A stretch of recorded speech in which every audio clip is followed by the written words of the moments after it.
Bonjour à tous, petit aparté pour vous dire que je me lance dans un nouveau format de vidéo, hors histoire, parce que l'Alsace étant une terre de châteaux avec une centaine de ruines visibles, ce serait dommage de ne pas vous en faire profiter. Bon, je ne suis pas historienne, donc il y en a qui le font très bien. Moi je suis là pour vous faire découvrir mes lieux coup de cœur, et bonne vidéo.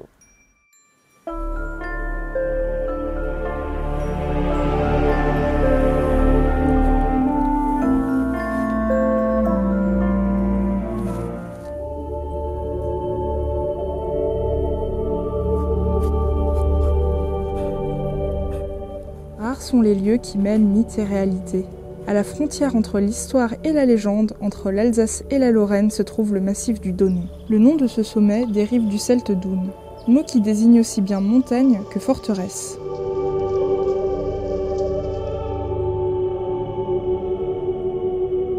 Cette montagne culmine à 1900 mètres d'altitude, offrant une vision panoramique sur les Vosges, la forêt et le plateau lorrain. Par sa visibilité, le Donon acquiert un caractère sacré, et ce, dès la préhistoire.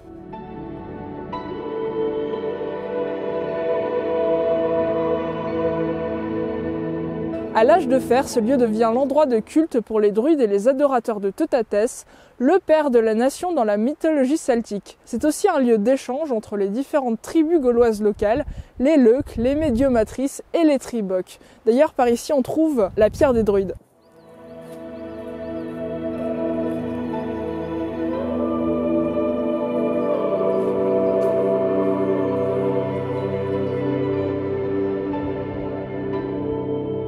Au IIe et IIIe siècle, les Romains consacrent cette montagne au culte de Mercure, dieu du commerce, des voleurs, des voyages et messager des dieux. Les vestiges de 3 temples ainsi qu'une citerne sont encore visibles aujourd'hui. Mais Teutates et Mercure ne sont pas les seuls dieux à avoir élu domicile au Donon. Les stèles trouvées sur place montrent Vogésus, dieu gallo-romain, protecteur du monde végétal, ou encore Cernunnos, dieu cornu, protecteur de la faune et du cycle vital. Ces stèles sont des copies. Les vraies se trouvent maintenant au musée d'Épinal.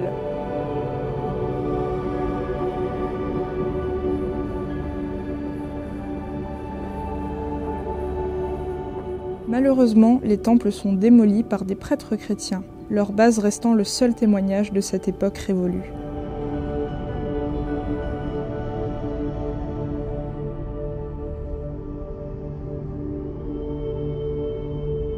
Qui de mieux que les romantiques pour redonner l'éclat d'antan au Donon? Sous Napoléon III, un pastiche de temple antique ici est construit à son sommet. Ce temple-musée recueille les divers ustensiles issus des fouilles archéologiques jusqu'en 1958. La légende raconte que Victor Hugo fut conçu au sommet du Donon.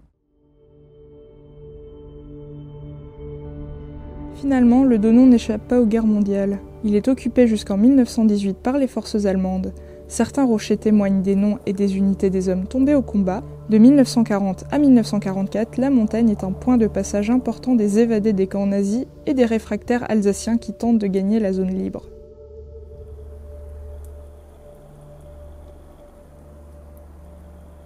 Nous nous trouvons sur les escaliers de l'empereur, raccourcis pour accéder à la voie pavée. L'empereur Guillaume Ier ne viendra d'ailleurs jamais emprunter ce chemin. Vestige de la guerre, on trouve aussi des téléphériques qui ont servi au ravitaillement des troupes sur place. Ce qui est sûr, c'est que le Donon, par son histoire et son mystère, n'a pas fini de vous étonner. Et c'est déjà la fin de notre première vidéo, on se retrouve très bientôt pour un nouvel épisode, et si vous avez aimé, n'hésitez pas à partager, pouce bleu, commentaire, vous connaissez les bails. Salut!